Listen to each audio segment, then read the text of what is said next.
Hello guys, मैं हूँ दिलीप। और क्या बताए, कुछ अच्छा करने जाए कर्मकांड हो जाता है। चीज़ें ऐसी है कि हम कुछ ना कुछ पतंग से हरकत करते ही रहते हैं। सुबह कुछ अलग करना, शाम को कुछ अलग करना, ऐसी सारी चीज़ें। लेकिन एक दो काम ऐसे भी होते हैं जो हमें नहीं पता होते हैं। जैसे कि अगर हम प्लानिंग के अनुसार चले तो अगर जो चीज़ें एक्स्ट्रा ऐड होती है वो हमें पता नहीं होती, हम उसको अच्छी लग रही इसलिए हम ऐड कर देते हैं।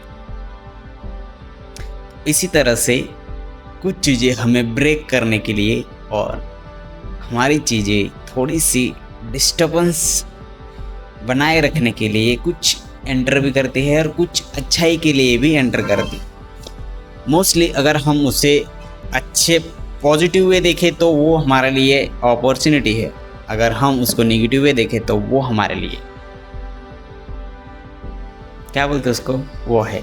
तो ये सारी चीज़ें है ना, हमें ऑब्जर्व करते रहना चाहिए। और कल क्या हुआ कि जैसे मैं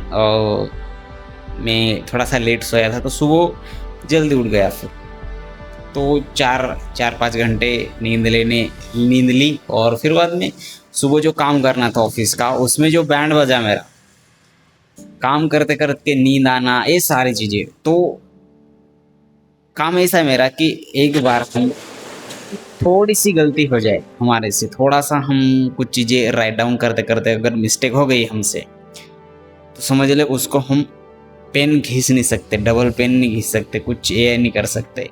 इस तरह का काम भी होता है। जैसे हम चेक लिखते हैं ना, चेक लिखते तो थोड़ा सा भी घचर पचर नहीं चलता उसमें, मतलब उसको थोड़ा भी हम कट नहीं कर सकते। तो इस तरह का वो सारी चीज़ें हम ऑब्जर्वेशंस करें तो इस तरह से टारगेटेड पॉइंट हम गलती ना करें, विदाउट गलती करें हम आगे बढ़े तो और भी स्पीड में बढ़ते हैं। लेकिन हाँ, थोड़ी सी गलती भी करें जो पॉजिटिव वे हो तो हम बिंदास वो करें। लेकिन हाँ, वो गलती हमें पॉजिटिव वे लेनी पड़ती है। अगर हम पॉजिटिव वे नहीं ले तो अक्सर मुझे नहीं लगता कि वो चीज़ें हमें आगे बढ़ने के लिए धकेलती। मुझे ऐसा लगता है अगर हम नेगेटिव सोचते तो वो हमारा दिक्कत है, थिंकिंग का नहीं। तो इसलिए हमें पॉजिटिव सोचना बहुत ज़रूरी है और काम करते रहना चाहिए उसके हिसाब से। बाकी तो चलता है, कोई बात नहीं।